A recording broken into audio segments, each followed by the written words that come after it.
Queridos irmãos, cada Santa Missa, cada Evangelho que escutamos é uma oportunidade de nos aproximarmos de Cristo e de aprofundarmos em alguma palavra que Ele nos disse. O Evangelho de hoje é um pouco desafiante, porque tem muitos temas importantes e belos. Jesus começa o Evangelho anunciando a sua paixão, anunciando que Ele vai ser entregue. Ele veio a este mundo e estava planejado que isso acontecesse. E quando Ele chegasse no tempo previsto, estabelecido por Ele, Ele seria morto, crucificado, devia sofrer muito na mão dos fariseus, dos pecadores, e ressuscitar no terceiro dia. Os discípulos ficam indignados com isso. Por quê? Porque eles não compreendiam as palavras de Jesus. Também nós, quantas vezes, não compreendemos as palavras de Cristo? Ficamos um tanto perdidos quando vamos ler a Bíblia, ou quando algo nos acontece e não entendemos o porquê está nos acontecendo. Até na vida dos discípulos foi assim. Eles não compreendiam tudo o que Deus estava fazendo, porque foi revelando-se aos poucos a sua vontade. Poderíamos falar muito sobre isso. Também, a segunda parte do Evangelho, os discípulos estavam discutindo entre si, olha só. Até os apóstolos brigavam. Até os discípulos tinham discordâncias, o que é normal entre a convivência. O problema são quando essas discussões levam às brigas. Essas discussões levam à desunião, o que não acontecia com eles. Eles discordavam, mas depois no final entravam num comum acordo. Esse é o segredo da boa convivência entre os irmãos, também para a nossa comunidade. Não tem problema a gente discordar das coisas que acontecem, mas o problema é quando essa discussão, essas picuinhas viram brigas, depois divisões e fofocas. Jesus dá uma solução, porque eles estavam discutindo o quê? Quem era o maior? A briga dos discípulos era quem era o maior no reino dos céus. Nosso Senhor o que faz? Chama uma criança no meio daqueles discípulos, dos apóstolos. O Evangelho diz que Ele abraça essa criança, coloca no meio deles, no versículo 36. Em seguida pegou uma criança, colocou no meio deles e abraçando-a, disse. E aqui nesse versículo, eu quero ter uma ênfase maior com todos vocês. Eu queria que você pegasse agora o seu folheto, para que nós juntos deixássemos que essa palavra entrasse pelos nossos ouvidos, para que caia no nosso coração, nós possamos entender o que Jesus quer dizer com esta afirmação, com esta verdade que nos diz. Todos juntos. Quem acolher em meu nome uma destas crianças,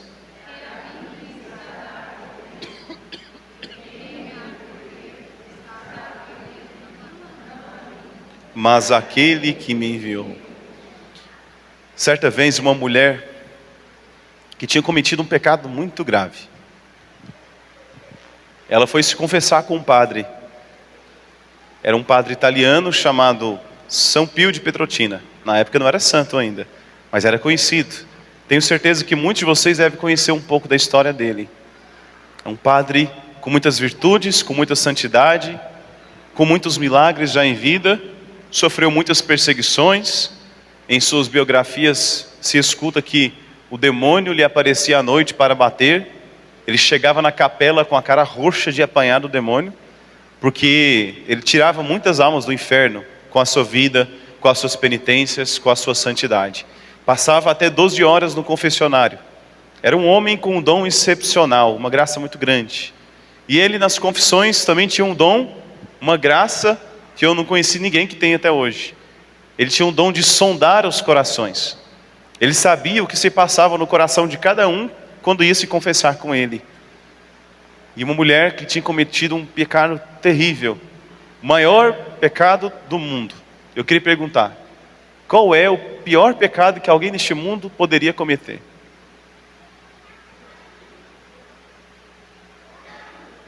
Aborto, muito bom. O assassinato de uma criança inocente. Uma coisa é o aborto espontâneo, aquele que as mulheres têm quando acontecem algumas complicações na gravidez, mas estou falando aqui do aborto provocado, do assassinato voluntário de crianças. Essa mulher arrependeu-se do que fez. Como muitas e a maioria das que fazem, se arrependem, carregam um peso terrível pelo resto da vida. Fazem terapia, se confessam, e aquela culpa fica sobre elas, porque é uma coisa muito grave. Há testemunhos e relatos de mulheres que fazem um aborto, que têm pesadelos, acordam de noite com choro de criança. É uma coisa terrível, é um trauma que não podemos nem medir e nem imaginar. Esta mulher se arrependeu do que fez. E como sempre, recebe o perdão. Jesus perdoa todos os pecados. Não existe um pecado que não seja perdoado por Cristo. Ele perdoou. O sacerdote deu a absolvição. E alguém poderia indagar, mas como sabemos essa história? Não tem um sigilo sacramental? Sabemos essa história não por causa que o padre contou, porque ele não pode por causa do sigilo. Mas quem se confessa pode falar o que quiser do que aconteceu na confissão. E então essa mulher, depois, deixou o seu testemunho, e eu fiquei impressionado. Quando eu escutei essa história, eu não passei um dia sem pensar nisso. Ela, depois de receber a absolvição do padre, escutou uma revelação muito forte. O Padre Pio olhou para ela, olhou nos seus olhos e disse: esta criança que você abortou seria o próximo Papa da igreja. Esta criança que você abortou seria o próximo Papa da igreja. Irmãos, as nossas atitudes geram consequências. Algumas decisões que tomamos, consequências para o resto da vida. Como por exemplo, se casar. Como por exemplo, ter um filho.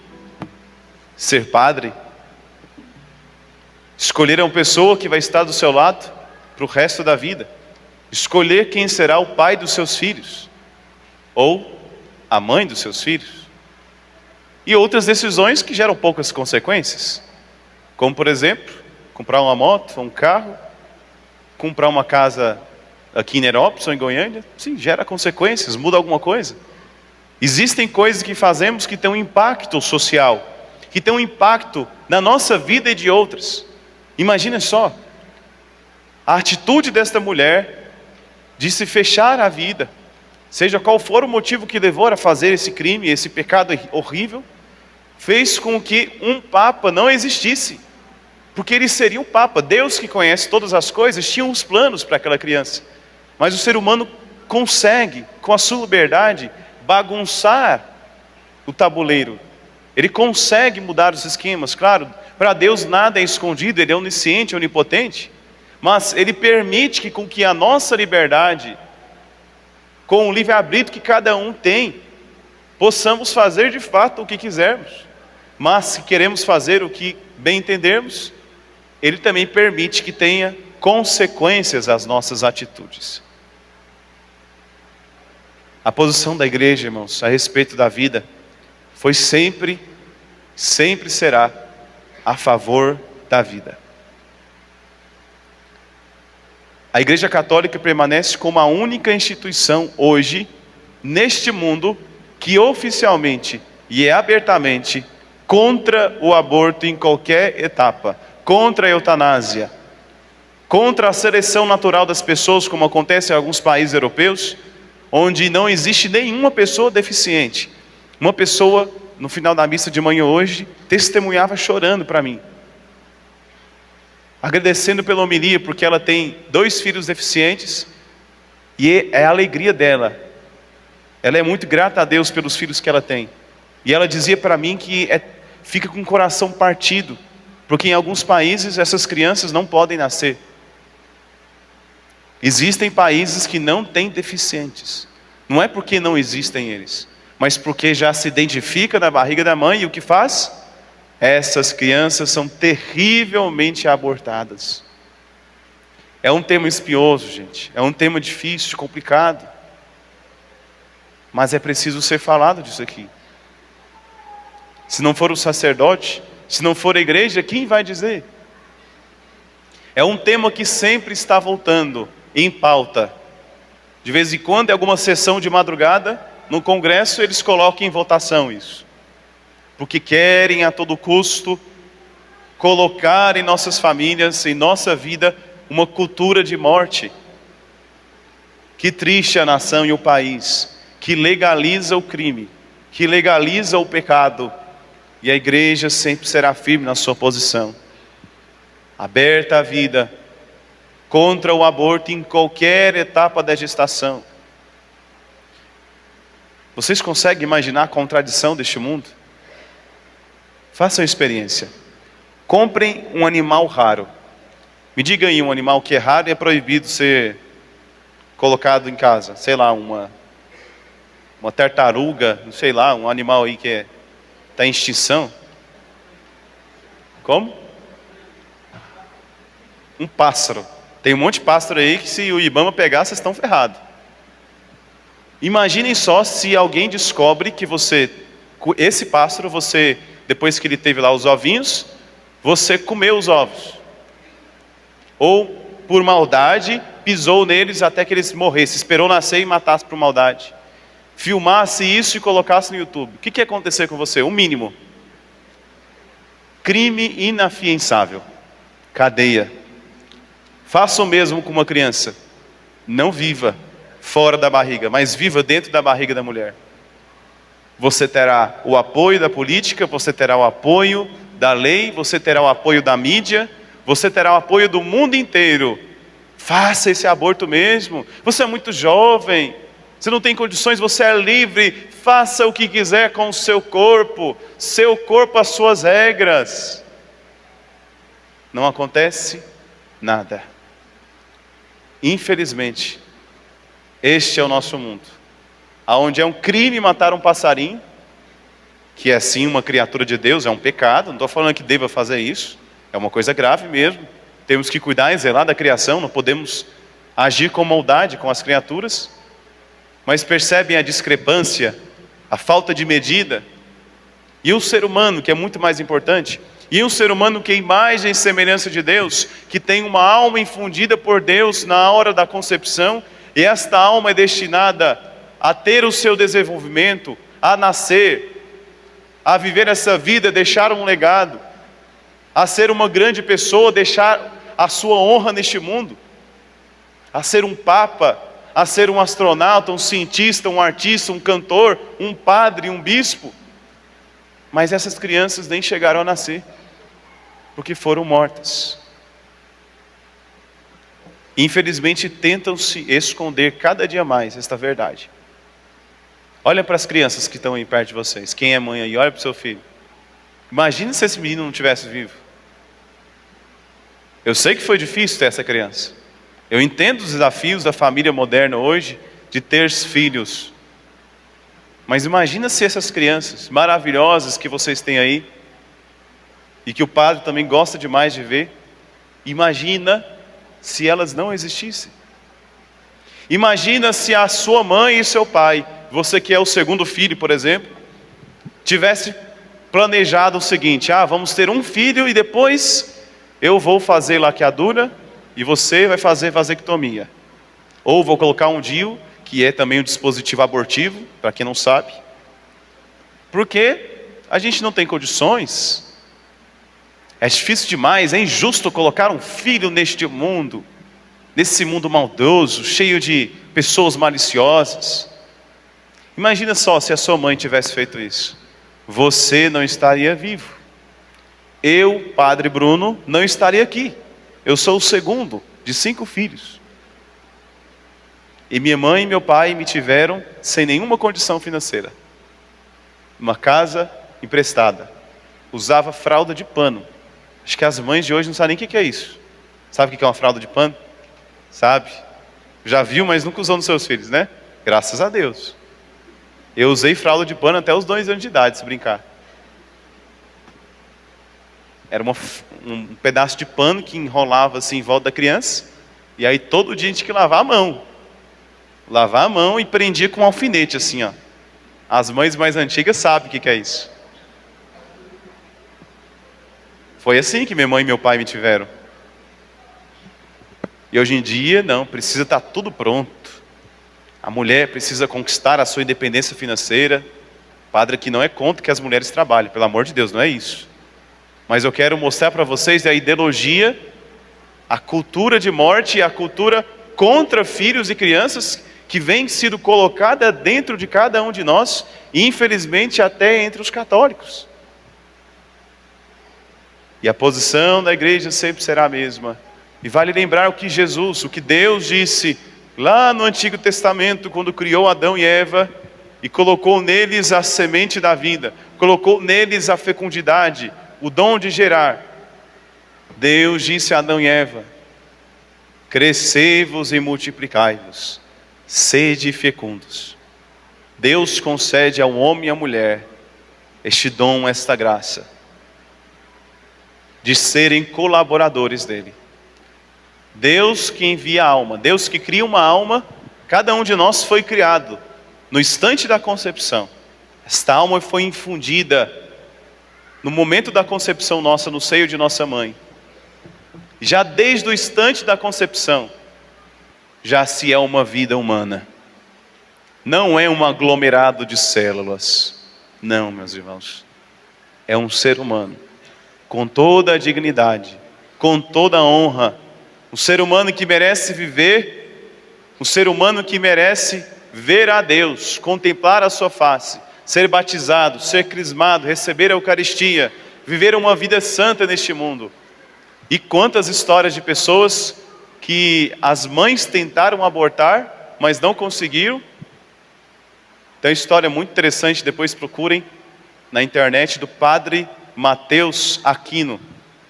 Ele conta o seu testemunho. Era para ele ter sido abortado, só que não foi bem sucedido o aborto.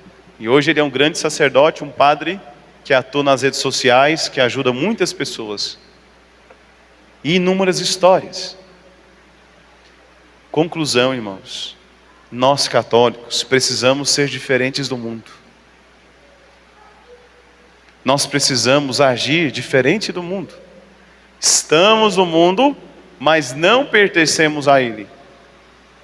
Precisamos trabalhar, precisamos estudar, conquistar as nossas coisas, mas sabendo que somos destinados para o céu. Estamos nessa terra de passagem, estamos aqui por um breve momento. A eternidade nos espera. O que vamos deixar aqui? Que legado deixaremos para este mundo? Quando vocês estiverem bem velhinhos, para quem vocês vão contar a história de vocês? Graças a Deus, ainda no Brasil, a taxa de natalidade, a quantidade de filhos por família, por casal ainda é positivo. Estamos no saldo positivo, mas caminhamos num decréscimo. A exemplo da Europa, que alguns países estão desesperados. Os cientistas fazem um cálculo que daqui a alguns anos metade da população vai ter desaparecido. Por qual motivo? Não se tem filhos. É uma coisa lógica. Não precisamos nem pensar muito. Se um casal se casa e vive uma vida inteira e não tem filhos, o que acontece? Se todos ou a maioria da população faz o mesmo, acaba a população. Países como a Islândia pagam para as mulheres terem filhos, sabiam disso? As mulheres agora vão para tudo para a Islândia, né? Receber do governo para ter filho.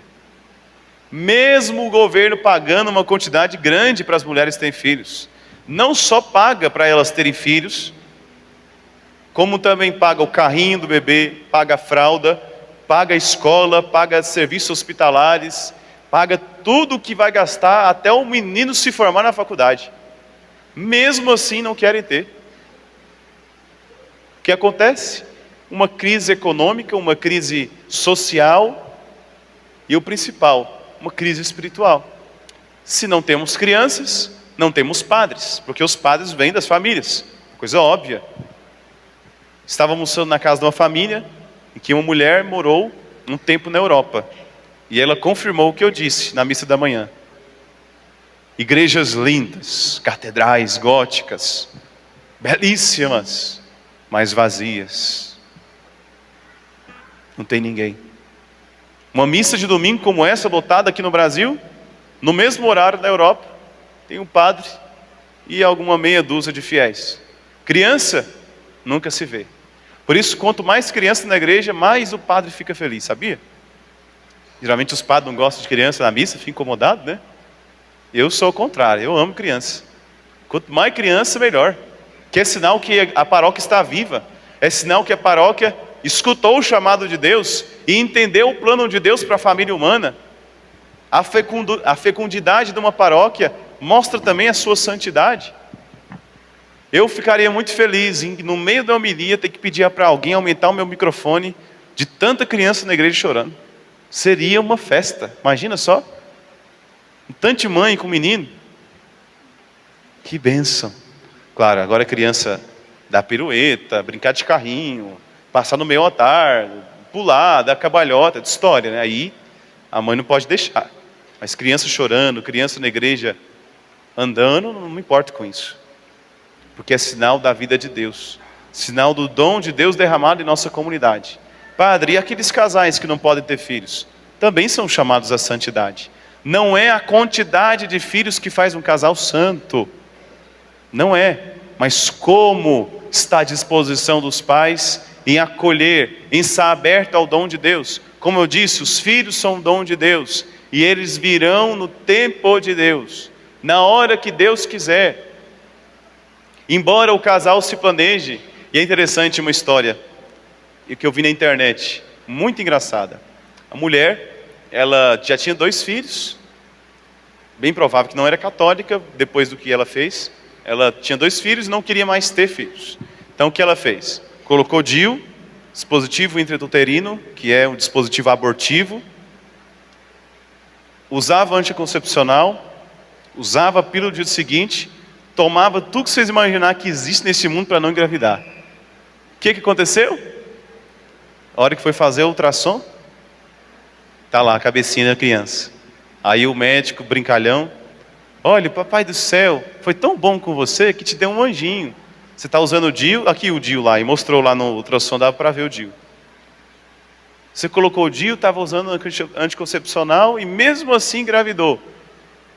O papai do céu foi tão bom com você, mamãe, e ela já estava desesperada já.